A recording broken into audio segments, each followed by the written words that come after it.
Good morning, good afternoon, and good evening, and welcome to the Logical Christian Podcast. I'm your Logical Christian, Dan Erwin. If you've joined me before, welcome back. If this is your first time here, welcome.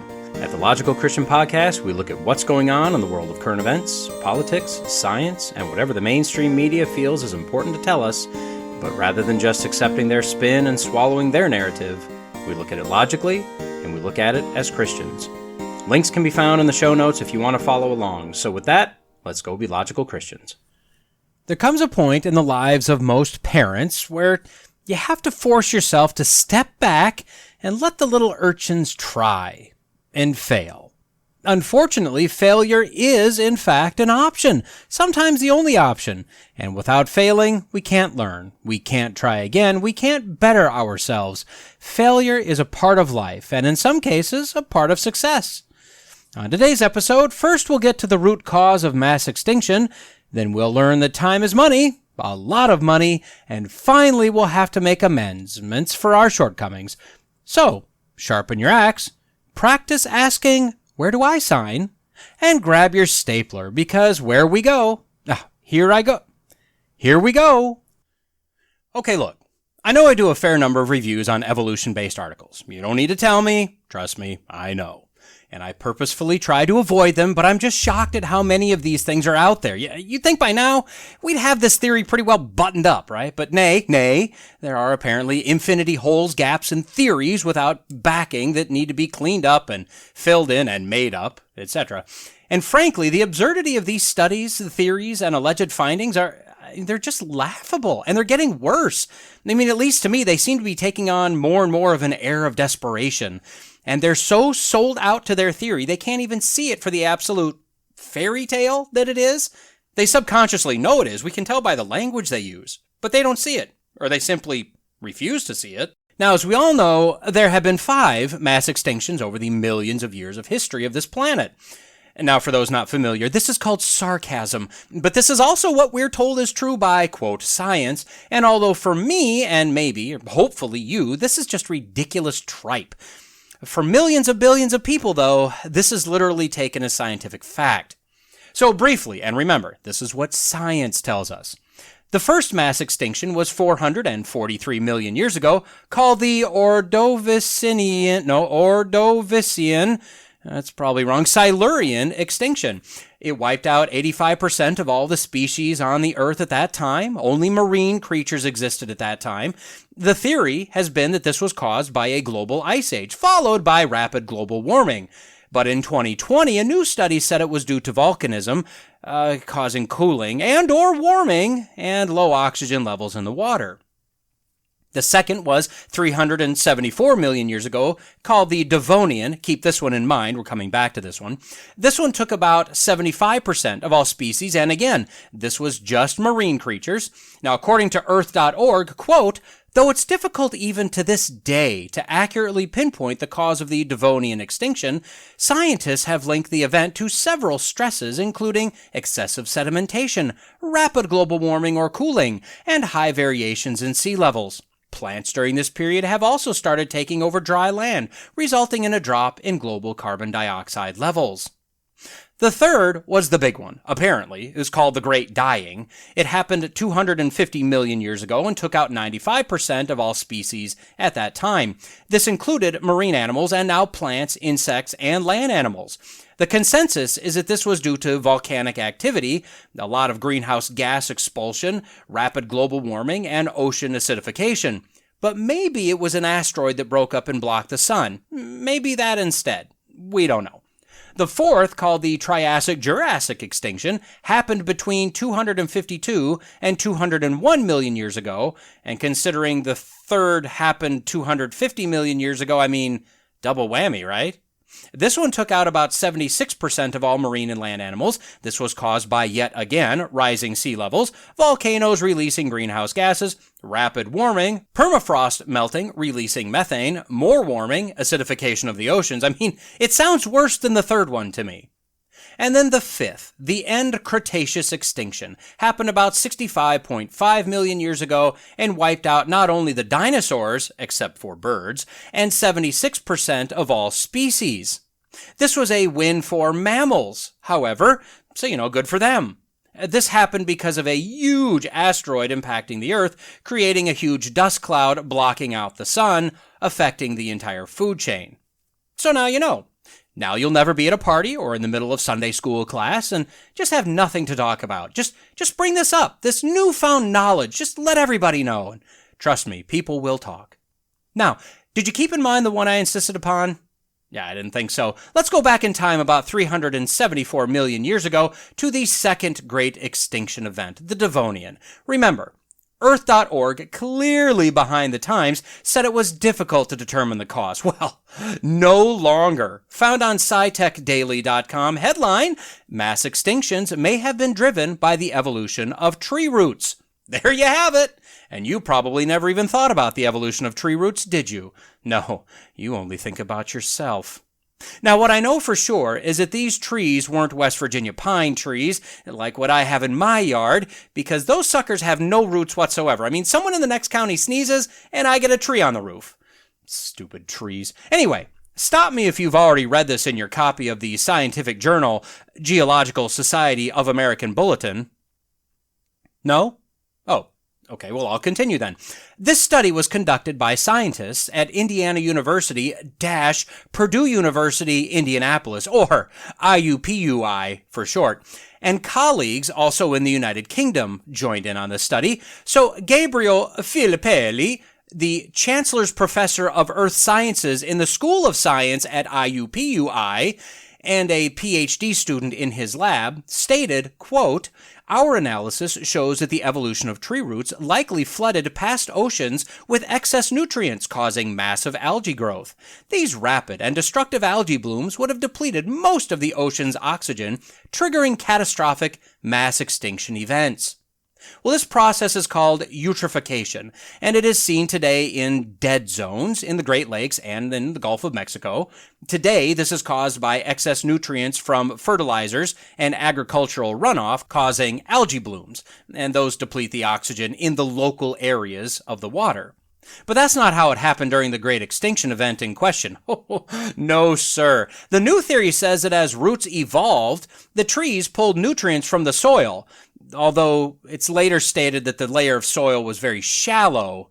And then, when the trees died and decayed, they, quote, abruptly dumped them into the Earth's water like a bunch of jerks.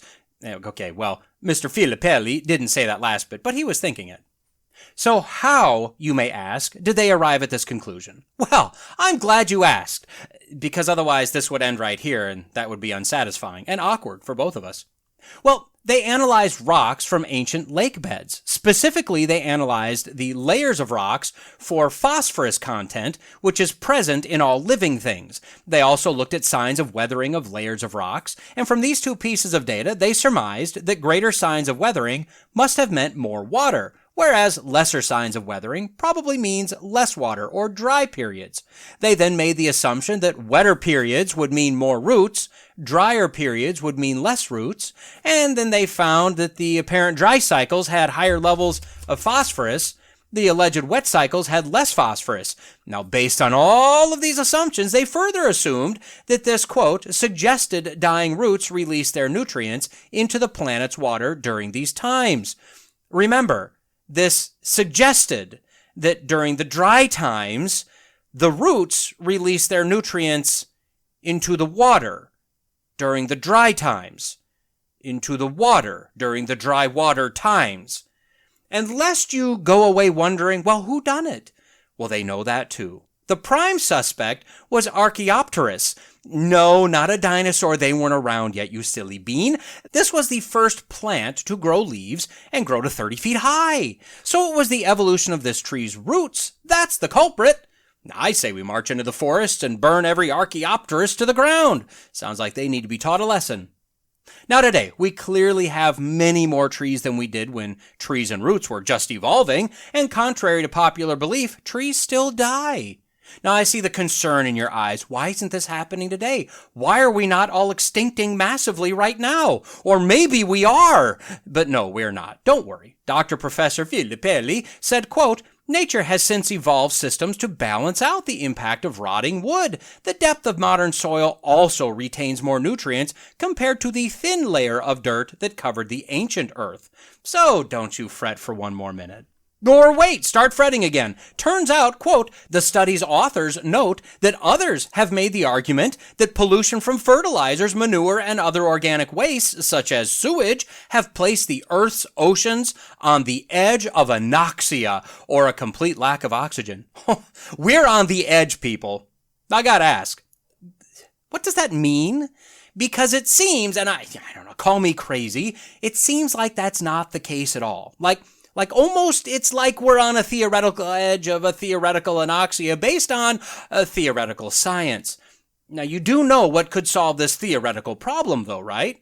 Well, if we stopped eating meat, that would help, right? We wouldn't have as many animals making fertilizer because we just wouldn't need that many animals, and we wouldn't have to grow as much food in order to feed the animals anymore. Additionally, if we just knocked the world population down from our current level of just tipping into 8 billion people down to, I don't know, let's throw a random number out there. Let's say 1 billion people. We wouldn't need as much food and we wouldn't create as much sewage. And as a side benefit, we could finally easily control that pesky man-made global warming problem also.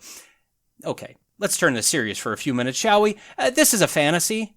Notice that they're sure these mass extinctions took place, and they're fairly confident about the time frames, but they don't know why.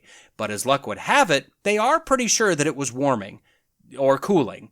So no matter what happens in our climate today, we all know it's going to end in disaster if we don't do things like spend a lot of money, start eating bugs, and go all electric everything for now. Now, science says that roots evolved. But why? Remember, evolution is just a series of random beneficial chance mutations to the genetic code. Why would roots evolve? Why would plants get bigger? And are plants the same as trees? Can they just evolve into trees? I mean, I guess plants evolved into people, so how hard would evolving to trees be, right? How many trees and roots were there that caused this mass extinction, and how much land and water was there? Because if trees were just evolving and roots were just coming into vogue, I mean, how many decaying trees would it have taken to cause this level of destruction? And what exactly has nature evolved today that allows it to handle the massive amount of dead plant and tree matter we currently have? And when did it evolve that, and why? And wouldn't it just keep on evolving, whatever that was, in order to handle the runoff today? Or does everything have to die before evolution gets the message? And why aren't evolutionary scientists ever asked questions like these? Why do we just accept their unprovable, unverifiable, fantastical claims that are made, peer-reviewed, which literally means nothing, and published in journals that only they read? Remember, science is only science if a hypothesis is presented, theories are developed, all means available are used to disprove the theory, and new theories are developed based on the findings from the analysis. If a hypothesis is developed based on an ideology, discounting potential means of disproving or explaining the hypothesis, it's not science, it's a religion, it's a belief system. And of course, that's what this is. Now, looking at the theory for mass extinction, based on the massive number of assumptions made, I conclude that their hypothesis is ridiculous. They have theories, and then they have a series of other theories that help to rescue their main theory, because their main theory is illogical and undefendable. So how do we explain all of these mass extinctions? After all, the Bible only speaks of one mass extinction, the global flood. Well, all of these mass extinctions are from the global flood of Noah's day. Okay, so how do we explain the millions of years of differences in the ages? Well, the best way is to understand how they got their ages. These massive amounts of dead things weren't found with birth certificates or calendars. If you understand these so-called scientific methods used in dating stuff, you'd know that using any form of this kind of dating is highly subjective, full of a massive number of assumptions, not repeatable, and not reliable in the least. So the way they've dated these events is based solely on the layer the fossils were found in. Science has already determined that certain layers mean certain ages because of what's found in them. But remember, the stuff that's found in a layer is given a range of ages based on the layer it's found in.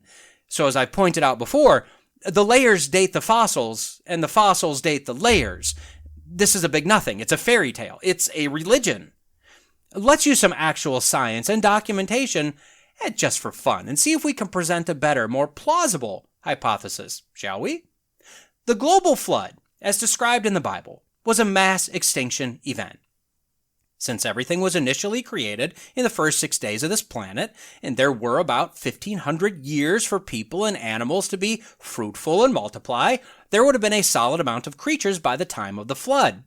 We know that the floodwaters came from above and below. We also know that there was a massive amount of tectonic movement, which would have created massive earthquakes and volcanic activity above and below the water. All the layers, probably down to the bedrock, would have been mixed up, similar to putting different types of soil, sand, rocks in a jar of water and shaking it up. All of this activity would have caused the death of a massive amount of marine creatures, and clearly the flood destroyed all living creatures on land, and the sheer length of the flood, before land appeared again, would have killed the birds. So every land creature, every bird, and likely the vast majority of marine creatures, with the exception to what Noah had in the ark, of course, would have died. When the churning finally stopped, the ground stopped moving, and all of this stirred up material, all of the animals started settling, everything would have layered out. The different types of material would have separated into layers due to a process called hydrodynamic sorting. Bottom-dwelling sea creatures would have been buried first and rapidly, then deep-sea creatures working our way all the way up through the waters. The land-dwelling mammals would be mixed in, but obviously not in the deepest layers. They'd settle out in the layers higher up. Same with birds and humans. The layers that scientists are seeing and claiming to be millions of years old were produced in less than a year and are the process of hydrodynamic sorting. And animals are layered the way they are, based primarily on their typical position in relation to the bottom of the ocean, and also based somewhat on intelligence, their ability to escape the rising waters, at least for a little while. As for the phosphorus in the rocks, this could be explained, I think, fairly easily by a larger or smaller amount of plant and animal matter that got trapped in the soft, muddy layers as they settled and compacted. Now, do I know this to be true? Can I prove it? Well, I can't prove it. I mean, I wasn't there. God was, and I believe that His word is accurate, complete to the extent that we require, and protected. The evidence of a global flood is everywhere. The theories and hypotheses that can be made based on the biblical account are actually plausible and logical, using the documentation we actually have, namely the account in the Bible, but also global flood legends all over the world, coming out of many people groups, and the observable evidence we can directly see and reliably test. It backs up the Bible's account as written. The theories and hypotheses that are being developed regarding the evolution of this planet don't actually work or fit with the observable evidence, unless you use a substantial amount of helper sub-theories to rescue the main theory. And from the main to the sub-theories, every one of them, on their face, is illogical, implausible, and devoid of anything concrete to substantiate them. But man, in enmity with God, simply cannot allow even a chance that there be a God, a creator, an owner, a lawmaker or lawgiver, or a divine judge. And it makes no difference as to the absurdity of the theory or hypothesis as long as it doesn't include God. Now, you may think I'm being cynical. Surely what I've stated isn't true. Evolutionary science is just misguided, but it's not born out of a desire to remove or eliminate God. Well, I'll close with this. Richard Lewontin was, among other things, a very well-known evolutionary biologist. He actually just passed away in July of 2021 at the age of 92. Well, he reviewed Carl Sagan's book, The Demon-Haunted World, in 1997 for the New York Review. As part of his review, he made what has long been termed now the divine foot argument. This is an evolutionist saying that what many either believe outright or adhere to in principle, maybe even without knowing it. To put this in today's language, we would look at this and say, he said it. He actually said it out loud. So what is this argument? Well, we read, quote, "Our willingness to accept scientific claims that are against common sense is the key to an understanding of the real struggle between science and the supernatural. We take the side of science in spite of the patent absurdity of some of its constructs, in spite of its failure to fulfill many of its extravagant promises of health and life, in spite of the tolerance of the scientific community for unsubstantiated just-so stories, because we have a prior commitment, a commitment to materialism. It is not that the methods and institutions of science somehow compel us to accept a material explanation of the phenomenal world.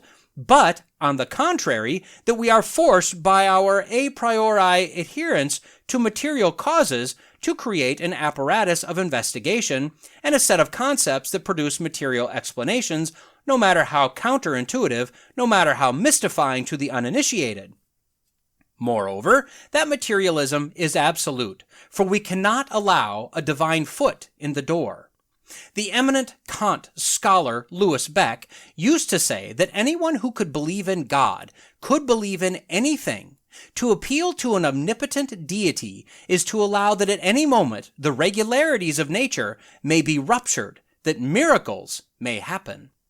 See, science, specifically evolutionary science, is unfazed by the illogical, the ridiculous, the unverified, the insane, as long as the theory points not only toward an all-natural, materialistic explanation, but away from any sort of deity. They willingly accept blatant ignorance and stupidity because the only other option is to look to the heavens, sigh, and say, God did it. And they simply cannot allow that to happen.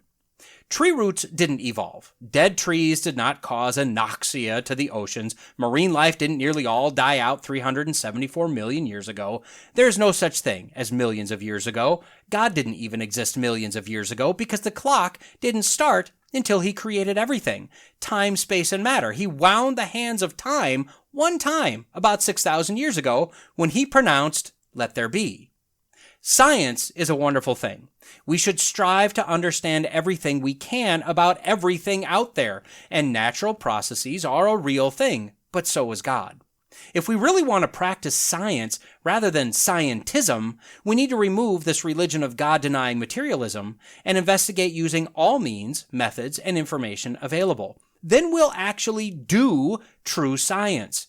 To do anything less is a religion, and a religion void of God, that's a religion that results in massive evil on the earth and ultimately leads its adherents straight to hell. This is why we must be diligent and unrelenting in pushing back against these evolutionary narratives being shoved into the mainstream, calling them out for the empty fairy tales that they are. So as much as I hope I'm not boring you with these segments, I also can't help but tackle these on a somewhat regular basis, as the Logical Christian podcast simply cannot allow this kind of illogic to stand unchallenged. In 2018, a Florida couple, not a fan of the McDonald's Quarter Pounder with cheese, noticed that their without cheese had been removed from the menu. Not a problem. They ordered a Quarter Pounder with cheese without cheese. But then they discovered that they did not get the 30 cents charged for a piece of cheese discounted when they removed their cheese. So they sued for $5 million, and they lost. In 2017, a California man bought some fruit-filled Krispy Kreme donuts. He bought them for the health benefits, since raspberries, quote, are a rich source of vitamin C, vitamin K, potassium, and dietary fiber, and help fight against cancer, heart and circulatory diseases, and age-related decline. Then he discovered, to his horror, that these were not, in fact, freshly picked raspberries, and to compound his shock, the fried sugary dough that surrounded the raspberry-flavored lies was also not healthy. He sued for $5 million for false advertising. He withdrew the case voluntarily. In 2017, a New York woman sued KFC after multiple trips to her local restaurant, ordering a bucket of chicken every time, but every time only receiving 8 pieces of chicken, and not the bucket of overflowing chicken as shown in the commercials. She sued for $20 million. It was dismissed. In 2016, 2 separate lawsuits were brought against Starbucks because they had the audacity to put ice in the cup of iced tea that these individuals ordered. The problem was clearly that these very thirsty individuals got fewer ounces of tea than the total size of the cup due to the ice taking up space.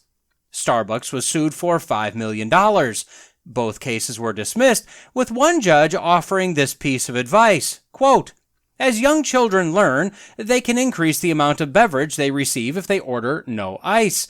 If children have figured out that including ice in a cold beverage decreases the amount of liquid they will receive, the court has no difficulty concluding that a reasonable consumer would not be deceived into thinking that when they order an iced tea, that the drink they receive will include both ice and tea, and that for a given size cup, some portion of the drink will be ice, rather than whatever liquid beverage the consumer ordered. In 2010, a Los Angeles woman on vacation in Park City, Utah, used Google Maps on her phone to navigate her walking directions to whatever destination she had queried. Google took her to the edge of a busy highway with no sidewalks, no pedestrian bridge, no crosswalk, no lights, and told her to just walk across. And so she did, and got hit by a car. She sued Google for $100,000. The suit was dismissed, and she was told that even adults have to look both ways before crossing the street. And now, found on theblaze.com, headline, Florida woman sues Kraft Heinz for millions because mac and cheese took longer than 3.5 minutes to cook. Quote, it takes far longer. Ms. Amanda Ramirez is not happy, and according to one of her lawyers, this is a clear case of deceptive advertising, allowing Kraft the ability to charge substantially more for their product based on the claim, but, quote, the marketing is false. It takes far longer for the product to be ready than as advertised. Ms. Ramirez filed a class action suit requesting a jury trial and at least $5 million based on the false advertising. The product in question is the Kraft Velveeta 2.39-ounce cup of microwave shells and cheese that clearly states on the packaging, quote, ready in 3.5 minutes. But this is clearly dirty, filthy lies. The 3.5 minutes is the cooking time only.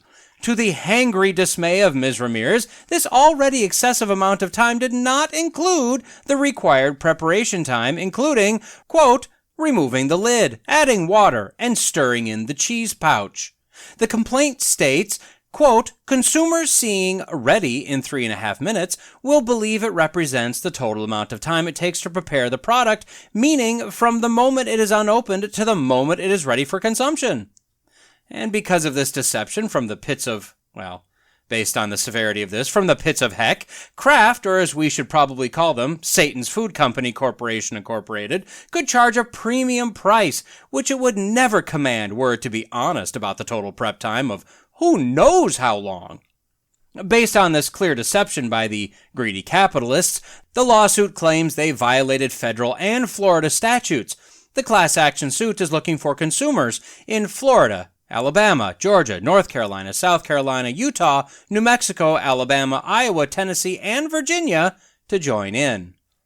Ms. Ramirez said she would have never purchased this product had she known the brutal truth about the actual time it would take for her to indulge on the goodness of rubbery noodle shells and cheese food pouch cheese. However, she's not opposed to buying it in the future when, quote, its representations are consistent with its abilities, attributes, and/or composition.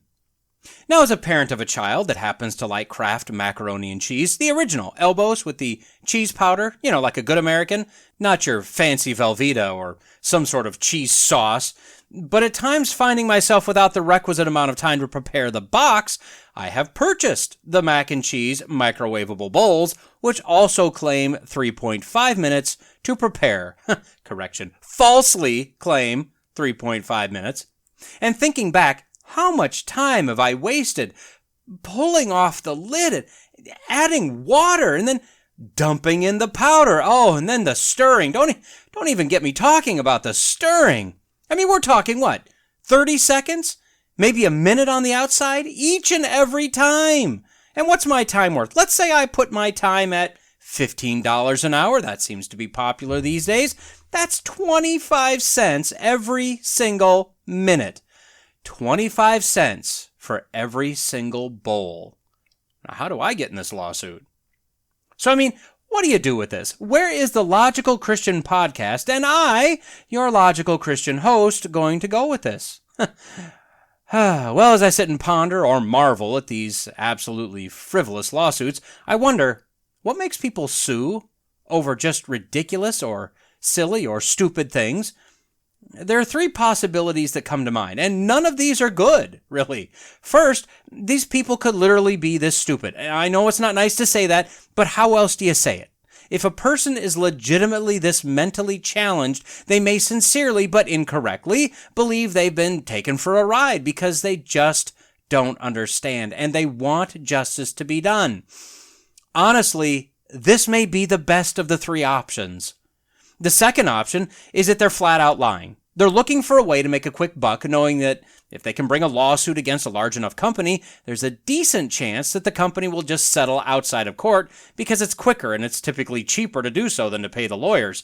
This, to me, is the second best option. And no, I'm not condoning the lying or the greed, but at least they have a grasp on reality. They know what they're suing for is ridiculous, but they want the money anyway.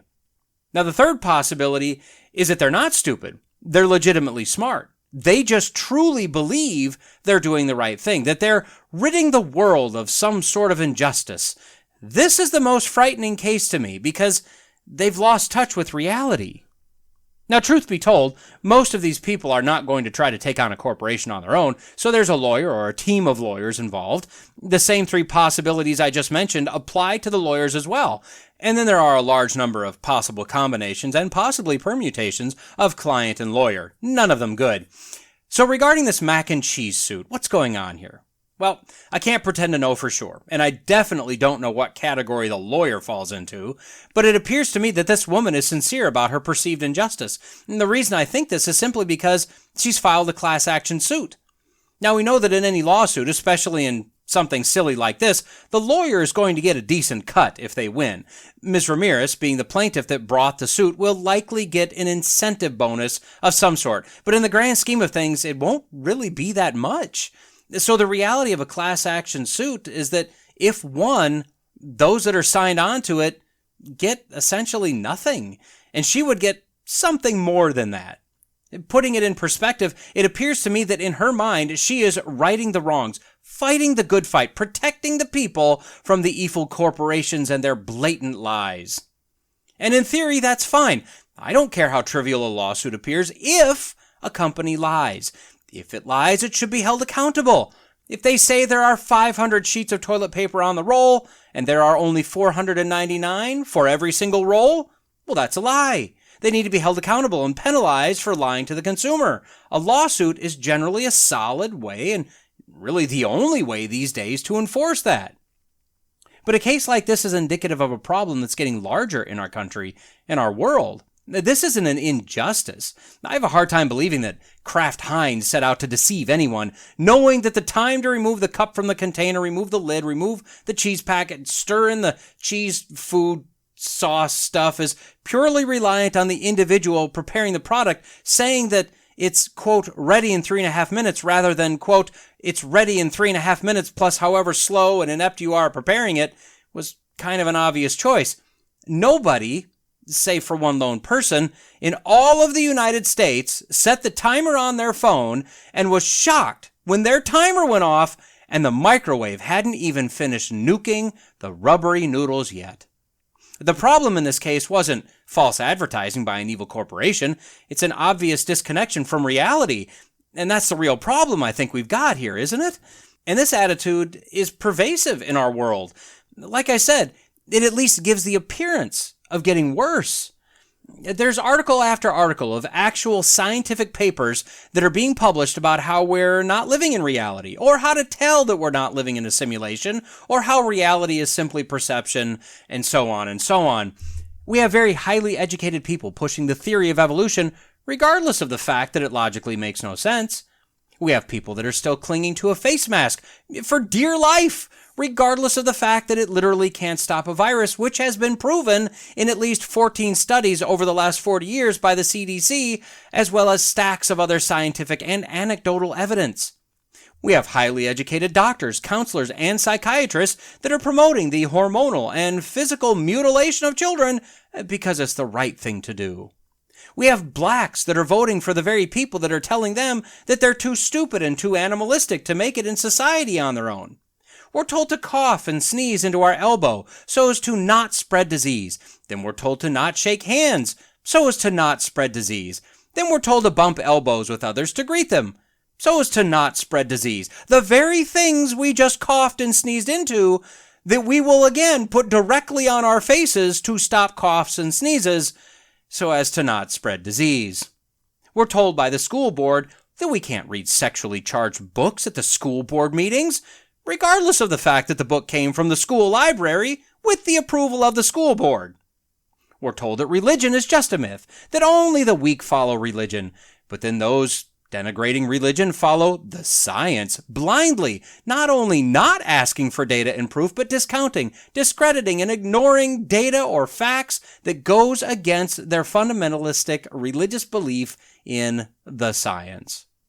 We're told that women have for too long been used, abused, ignored, kept down, and treated like second-class citizens.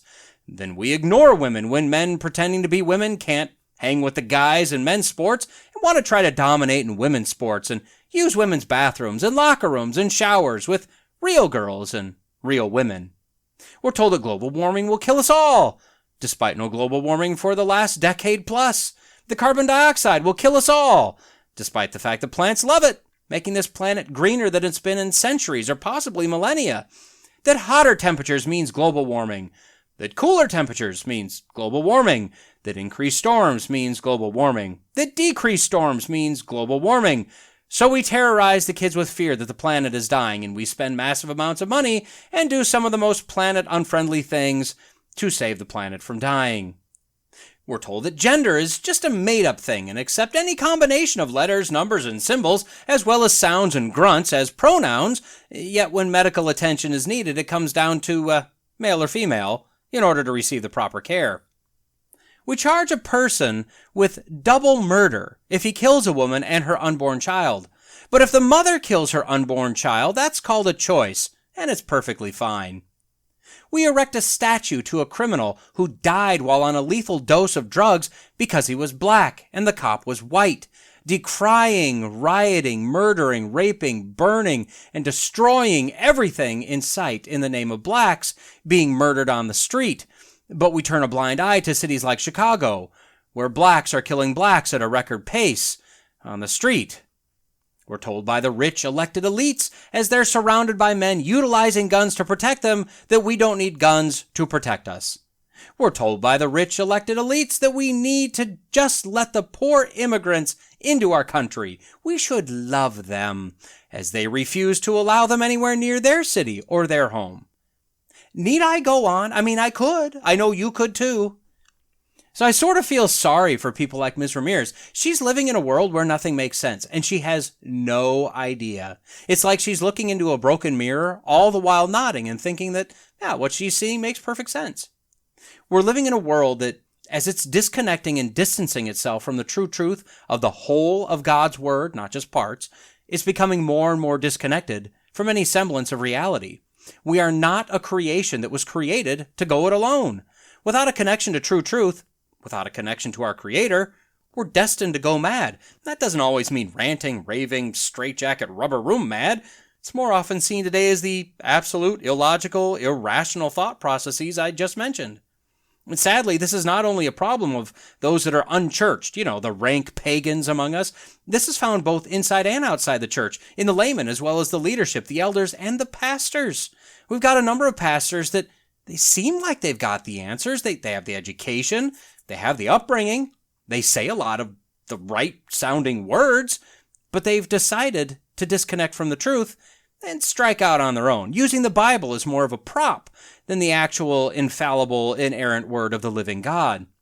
These are signs of the times. In fact, signs of the end times, the last days. And to place what I said in context, every day since the ascension of Christ back to heaven has been the last days. Now, despite what these self-proclaimed prophets, the alleged prognosticators of our day, nobody knows how many days make up the sum total of the last days.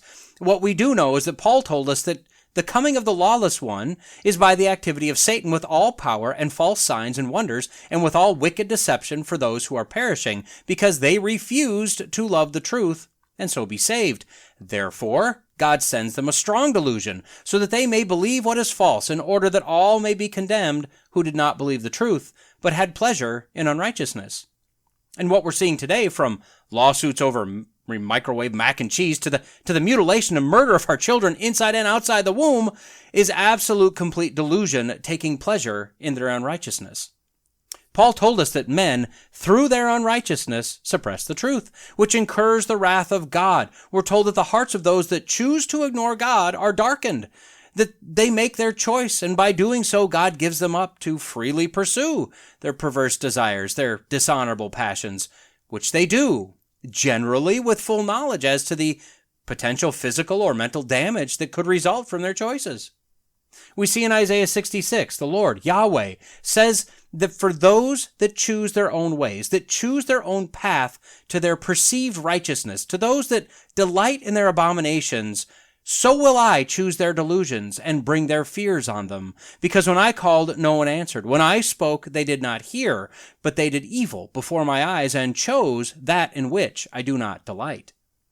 This delusion, at least to me, feels like a creeping darkness, like a heavy blanket being pulled up and over the world. We see the forced suppression of true truth in Asia and the Middle East. We see Australia and Europe declining in Christianity at a rapid pace, sustained over decades now. In fact, a poll just came out from England that shows that Christians are now the minority for the first time ever, being overtaken by the nones or the non-religious. And the United States is being swallowed up by this darkness at an ever-increasing pace, it seems. Those particularly in Africa seem to be the most hungry for the truth. But the United States and Australia is exporting the worst of what claims to be Christianity as fast as possible, as it's generally an untapped market, desperate for hope, and these wolves are more than ready to offer materialistic hope through cheap grace and the health, wealth, prosperity gospel. Well, so what do? Well, we do what we're told to do. As we go in our daily lives and business, we proclaim the truth at every opportunity. We don't shy away from offering hope, from defending the true truth. We must know what we believe. We must be prepared to share what we believe. And we must be prepared for the world to hate and persecute us for speaking the truth, because it first hated and continues to hate our God with a seething hatred. And despite the hatred, despite the pressure of the world around us, we must cling tightly, like a drowning man clings to a life preserver, to what we know is true. We must evaluate everything we're being told using the truth of the Bible, using the logic and reason given to us by God. We are the hands and feet of Christ on this earth, the light in an ever-darkening world, the answers to the most difficult questions the world could pose. That is our job while on this earth, and the citizens of this world desperately need us to do it. George Mason. Does that name ring a bell for anyone? Yeah, I didn't think so. Me either. Turns out we probably know him better as the father of the Bill of Rights. But history also shows him to be one of the most vociferous critics of the newly written Constitution and a member of the Constitutional Convention faithful to attend every session who refused to sign the document. In fact, he was so against this newly drafted Constitution that he fought vigorously in his state of Virginia to not ratify the document.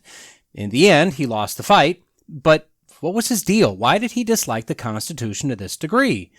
Welcome back to the American Genesis. We are in episode 19 in our walk through the founding documents of our country, and in part 1 of our look at the constitutional amendments. George Mason, as I stated, was a member of the Constitutional Convention. He was not a troublemaker. He wasn't out to get some sort of advantage for himself or those in power. In fact, quite the opposite. In 1776, even before we declared our independence from Great Britain, Mason drafted the Virginia Declaration of Rights for Virginia's Constitution. This declaration was composed of 16 articles, and if I were to read them all, which I'm not, you would hear language that we would find very similar to writings in our various founding documents. The Virginia Declaration of Rights granted citizens of Virginia the right to freedom, independence, life, and liberty. It placed power in the hands of the people, clearly stating that those in positions of leadership were servants to the people, not masters over them. He set up 3 branches of government in Virginia with the concept of term limits, but no specified terms. He stated that an accused man had the right to face his accusers, as well as a right to trial by jury, that judges could not inflict cruel or unusual punishment, that the press should be free, that a well-regulated militia of the people was not only a right, but also the duty of the people to assemble and protect their state, that all men are free to worship however they choose, and that all had the, quote, duty to practice Christian forbearance, love, and charity toward each other. Moving forward to the convention, one of Mason's larger objections was that the executive branch, the president, was being granted too much power. He stated on June 4th, quote, "We are, Mr. Chairman, going very far in this business. We are not indeed constituting a British government, but a dangerous monarchy, an elective one. Do gentlemen mean to pave the way to hereditary monarchy? Do they flatter themselves that the people will ever consent to such an innovation? If they do, I venture to tell them they are mistaken. The people will never consent." As the convention was winding down in September of 1787, Mason noted down his objections to the new document, the reasons why he could not sign the Constitution. Mason sent a copy to various individuals, including George Washington. As you are likely in the same boat as I am, with no idea about any of this, let's take a look at his objections to see what merit they held. Number 1, quote, "There is no declaration of rights, and the laws of the general government being paramount to the laws and constitutions of the several states, the declaration of rights in the separate states are no security, nor are the people secured even in the enjoyment of the benefit of the common law." So what Mason wanted was a system that protected the people, not the government. Since the Constitution was the supreme law of the land, it would usurp state constitutions, laws, and rights, and without a declaration of rights by the supreme law, the citizens were kind of hung out to dry, being beholden to whatever corrupt government happened to worm its way into power. Number 2, quote, "In the House of Representatives, there is not the substance, but the shadow only of representation, which can never produce proper information in the legislature or inspire confidence in the people. The laws will therefore be generally made by men little concerned in and unacquainted with their effects and consequences." Okay, so unfortunately, there is no perfect system to represent everyone. So once again, Mason wanted to protect the people from the elected leaders. Number 3, quote, "The Senate have the power of altering all money bills and of originating appropriations of money and the salaries of the officers of their own appointment in conjunction with the President of the United States, although they are not the representatives of the people or amenable to them." So, although the power of the purse is supposed to sit with the House of Representatives, the reality is that the President and the Senate have financial power as well, and by design, the President is overlooking the security of the country, and the Senate is overlooking the interests of their states. So are we seeing a pattern here? Right? Again, the people are left out of this equation potentially, and this is what really concerned Mason. 4, quote, "These with their other great powers, viz. Their power in the appointment of ambassadors and all public officers, in making treaties and in trying all impeachments, their influence upon and connection with the supreme executive from these causes, their duration of office, and their being a constantly existing body, almost continually sitting, joined with their being one complete branch of the legislature, will destroy any balance in the government and enable them to accomplish what usurpations they please upon the rights and liberties of the people." I feel as if Mason was not a fan of the way the Senate was set up. You? Number 5, quote, "The judiciary of the United States is so constructed and extended as to absorb and destroy the judiciaries of the several states, thereby rendering law as tedious, intricate, and expensive, and justice as unattainable by a great part of the community, as in England, and enabling the rich to oppress and ruin the poor." So let's see. The court system could become a liability, could become a branch of injustice rather than justice. Oh, surely that couldn't happen.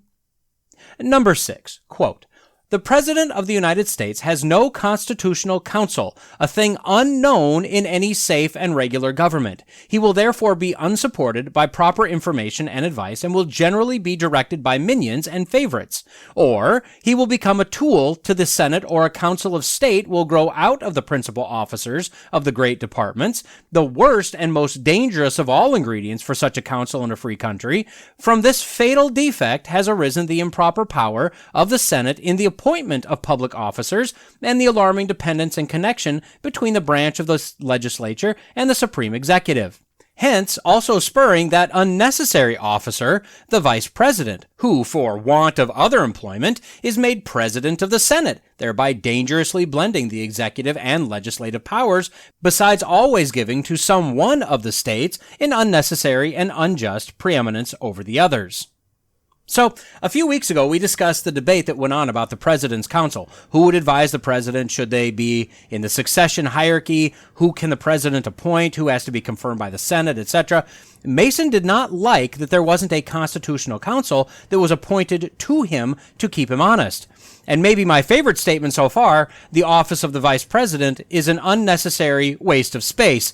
Not his exact words, but he said that, quote, the Vice President, who for want of other employment is made President of the Senate, thereby dangerously blending the executive and legislative powers, besides always giving to some one of the states an unnecessary and unjust preeminence over the others. So the Vice President isn't really needed, doesn't really do anything, and is now an extra senator, and an extra senator for a specific state. This could become problematic. And can we agree in general that the Vice President is kind of useless, especially the current cackling one? Number 7, quote, the President of the United States has the unrestrained power of granting pardons for treason, which may be sometimes exercised to screen from punishment those whom he had secretly instigated to commit the crime, and thereby prevent a discovery of his own guilt. By declaring all treaties supreme law of the land, the executive and the Senate have, in many cases, an exclusive power of legislation, which might have been avoided by proper distinctions with respect to treaties and requiring the assent of the House of Representatives where it could be done with safety. So, again, too much power in the executive branch, too much power in the Senate, and the House, literally supposed to be the people's representatives, kept out of the loop on important matters. Mason was very keyed in on basically a government or parts of a government gone rogue. He was a smart dude, well ahead of his time, as so appears.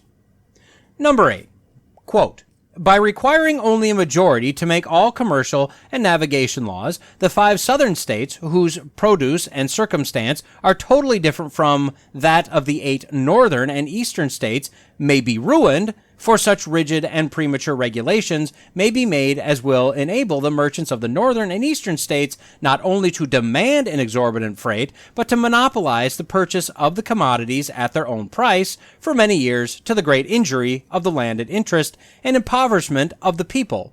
And the danger is the greater as the gain on one side will be in proportion to the loss on the other. Whereas requiring 2/3 of the members present in both houses would have produced mutual moderation, promoted the general interest, and removed an inseparable objection to the adoption of this government. So this is literally the problem in general with a simple majority vote on anything. Having one more on your side gives you all the power. When you think about it, Mason was right here. You'll never get total agreement, or almost never, I guess there are possible times, but to require 2/3 majority on a vote would solve a lot of our problems by stopping the government from doing most of what they've done and continue to do. Number 9, quote, under their own construction of the general clause at the end of the enumerated powers, the Congress may grant monopolies in trade and commerce, constitute new crimes, inflict unusual and severe punishments, and extend their powers as far as they shall think proper, so that the state legislatures have no security for the powers now presumed to remain to them, or the people for their rights. I believe that this is referring to Section 10 of Article 1. So Sections 8 and 9 gave a laundry list of powers to the Congress. Things like taxes, borrowing, spending, immigration, coining money, declaring war, punishing treason, managing the military, etc., etc.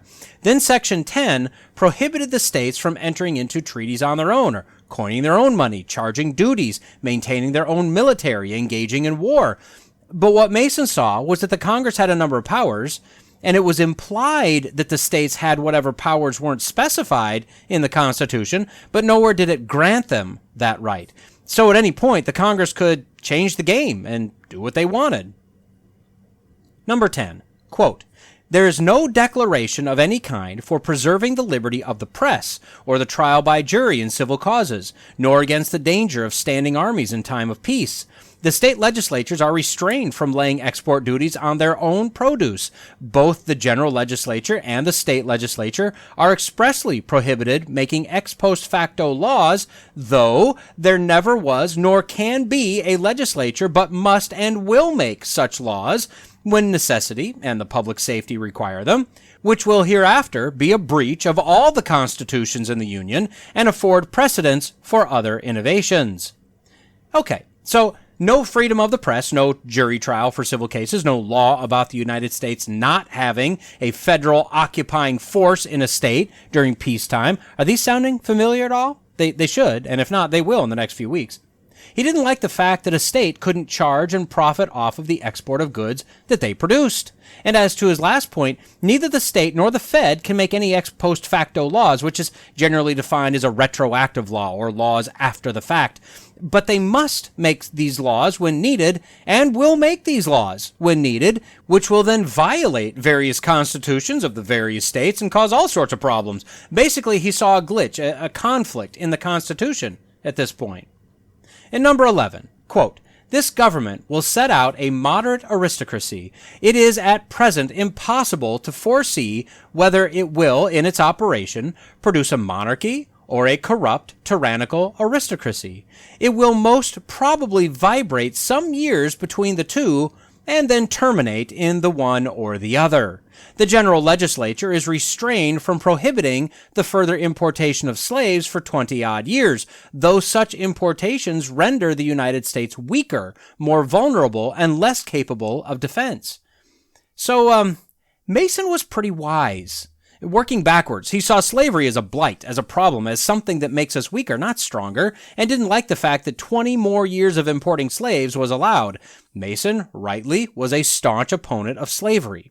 Moving to the first part of the point, he foresaw that the Constitution as written would result in either a monarchy or a tyrannical aristocracy. So, either a king or a specific tyrannical ruling class of elites. And, what do we see? I mean, just look at the presidents, look at the Congress. Does the term ruling class of elites jump out at you at all? So Mason had some, I'd say, very good points, and he had some very real concerns and some excellent foresight, and clearly he wasn't just shouting at the sky here. These concerns were being heard and agreed with. Patrick Henry argued in agreement with Mason that the Constitution should not be ratified until a Bill of Rights was added. That would protect the rights of the states and the individual. James Madison agreed in principle, but felt along with Alexander Hamilton that the Constitution should be ratified first. Then they could address the idea of a Bill of Rights. And in the end, Madison won. So the convention ended on September 17th, 1787, with 38 out of 41 delegates signing the finalized Constitution of the United States of America. It was sent out for ratification by the states, requiring 9 of the 13 to ratify it in order for it to be adopted as the law of the land. On June 21st, 1788, New Hampshire became the 9th state to ratify the Constitution, binding the country to the document. The first election was set for December 15th, 1788 to January 10th, 1789, in which George Washington was elected as our first president. The first government under this Constitution was set to start on March 4th, 1789. James Madison, now a member of the House of Representatives for Virginia, later to be our fourth president, held to his previous stance that the Constitution should be ratified and then they could amend in a Bill of Rights. To that end, he proposed 17 amendments to the Constitution on September 25th, 1789. 12 of those were approved by Congress for addition to the Constitution, and 10 of them were ratified by the states. And that's where we'll start on the next episode of the American Genesis. What exactly did Madison propose? What was approved? And then we'll dive into the amendments that have been added to the Constitution over the years. So with that, all that's left to say is, until next time. And with that, we've reached the end of this episode of the Logical Christian Podcast. If you've made it this far, the odds are you liked what you heard. I'd greatly appreciate a like, a comment, and a review if you're so inclined. As you likely already know, it all helps with the algorithms. Don't forget to subscribe so you can be notified whenever a new episode drops. And finally, if you found this podcast useful or entertaining, share it with your friends, your enemies, your in-laws, your outlaws. If you want to reach me, you can do so at lcpodcast@outlook.com, or increasingly, I'll be using @lcpodcast on Getter. Lawrence J. Peter said, "Against logic there is no armor like ignorance. But Jesus told us that if you abide in my word, you are truly my disciples, and you will know the truth, and the truth will set you free." So stay in the word, stay logical, stay faithful, and until next time, God bless.